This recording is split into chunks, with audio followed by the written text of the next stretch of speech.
A prophet is a person who speaks truth unto power. And because they do that, they are often people who are hated and maligned by those who wield the power that they speak against. It happens again and again in the scriptures that the prophets speak truth and they suffer because of it.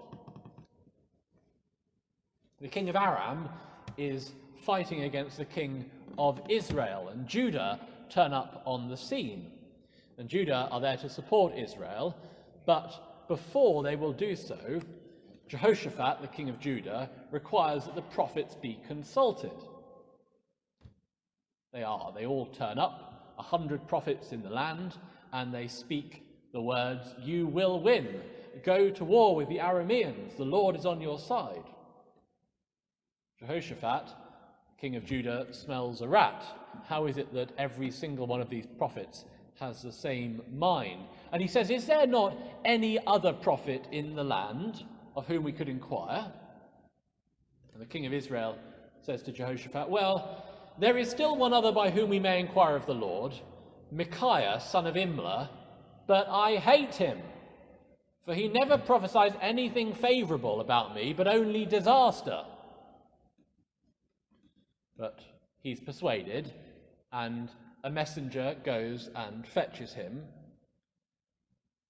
And the messenger says to Micaiah when he arrives, "Look, Micaiah, listen up. The words of the prophets with one accord are favourable to the king. Let your word be like the word of one of them and speak favourably." And so when Micaiah arrives, he does indeed speak favourably. And he says, "Yes, it'll be great for Israel and for Judah. Go up against Aram in war." And Jehoshaphat asks him, "But tell me the truth, Micaiah. Prophesy to me the truth." And Micaiah says, "It will end in flame and in destruction."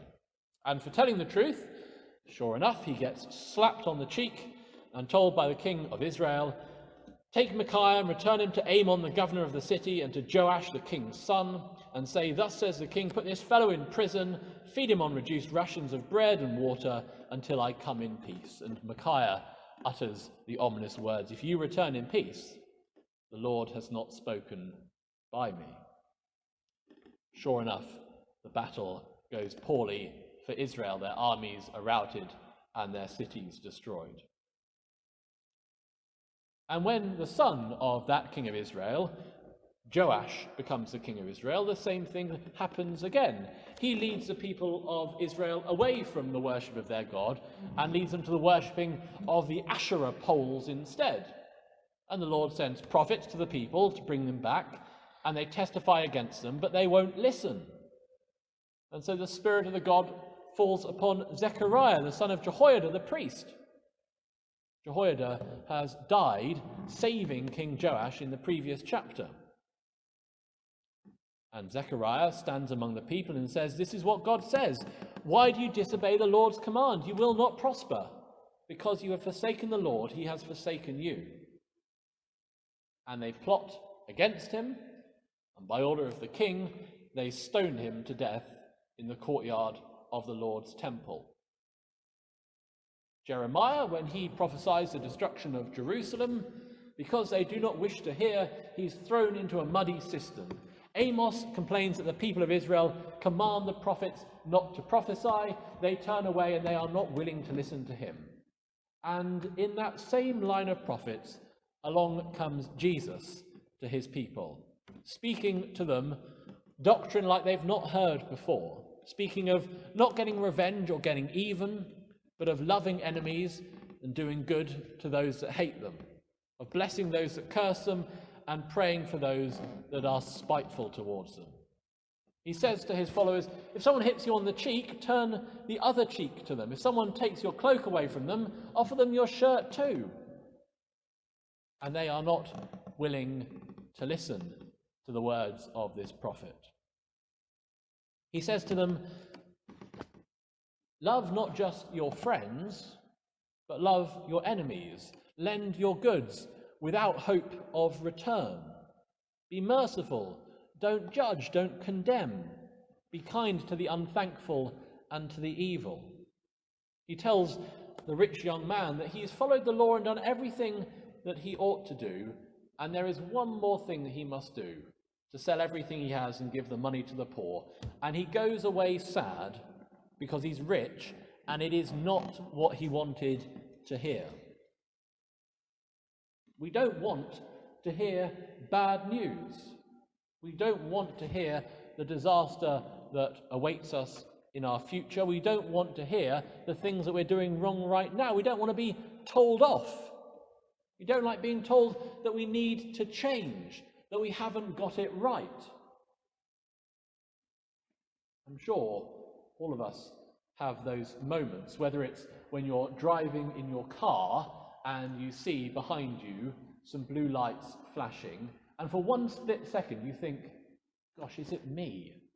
Is it I who've done some terrible breaking of the law, who this police car is chasing down? And inevitably, it never is. I've yet to be pulled over. But there's always that moment of doubt of, is it I who have done something wrong? And when we're told off, for many of us, we have flashes back to our experiences of childhood, our school days, of feeling that same sense of embarrassment or guilt. And this is what prophets do. They tell bad news. They tell us why we're doing something wrong and what we need to change in our lives, how to repair our relationships with God and with our neighbour. And this is the reason that prophets normally end up living outside of the city, in caves and in the hills, in solitude and in poverty, because they are objectionable, because they are awkward people to be around, because they don't stand on good manners, they aren't afraid to offend, because they treat people equitably, they speak the same truth, regardless of the power of the person that they're speaking to. They speak truth to power, and power is quite happy with the status quo. And because people didn't want to hear it, they said to the seers, "See not," and to the prophets, "Prophesy not unto us right things, speak unto us smooth things, prophesy deceits." They didn't like hearing the threats and the commands of the true prophet. They were offended by the ways that the prophets called out their vices and their sins.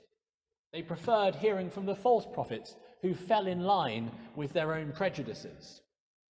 They wanted to hear smooth things, those things which are in accordance with our feelings, our prejudices, our desires, which assure us of prosperity and success, which don't disturb us and shake us, which don't challenge us, which don't plant in our minds the suspicion, the seed that we might not be doing everything right.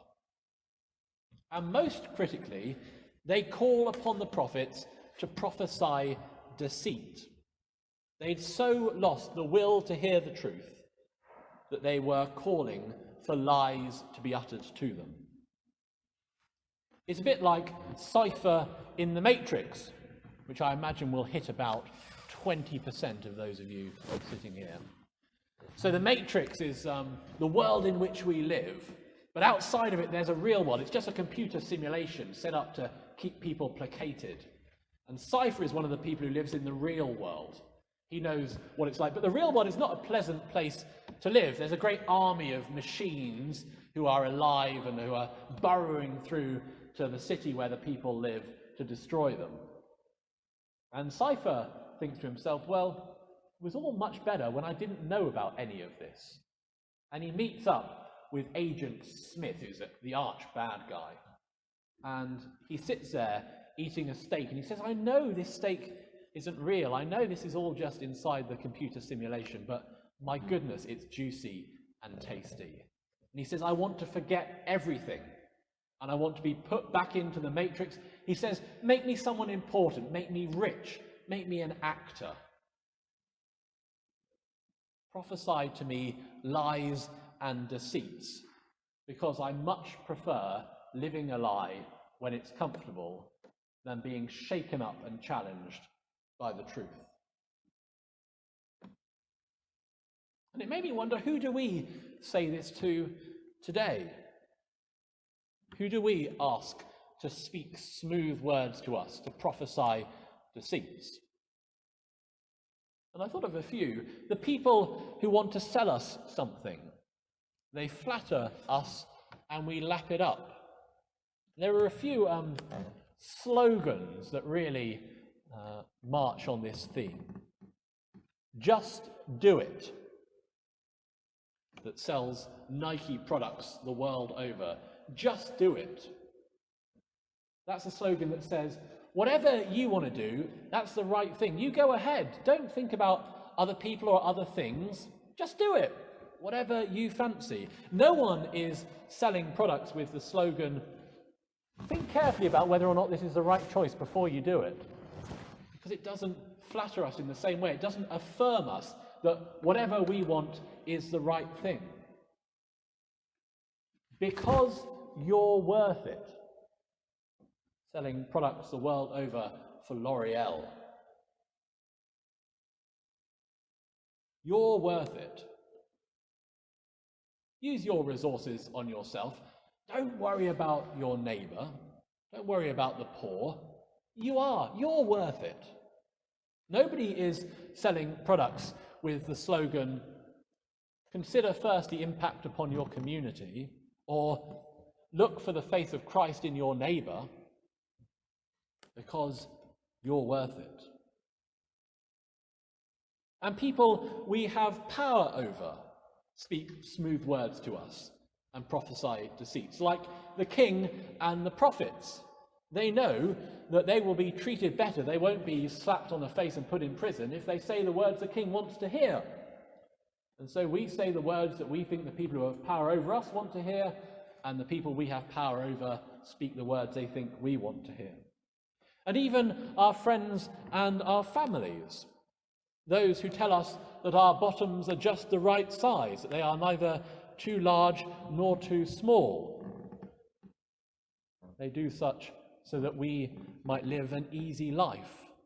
Or in a rather less insignificant example, those friends and family of ours who fail to call us to account when we don't live up to our calling as Christian people. This, friends, is to search for the truth, to listen to the very voices that make you feel uncomfortable. When your moral compass twitches and you know you ought to be doing something but you don't want to, then listen ever the more closely to those awkward voices that are encouraging you, and listen closely for those smooth words telling you not to bother. Search for the challenging voice, the just voice, the godly voice, and close your ears to the deceits and to the smooth things that mislead. Amen.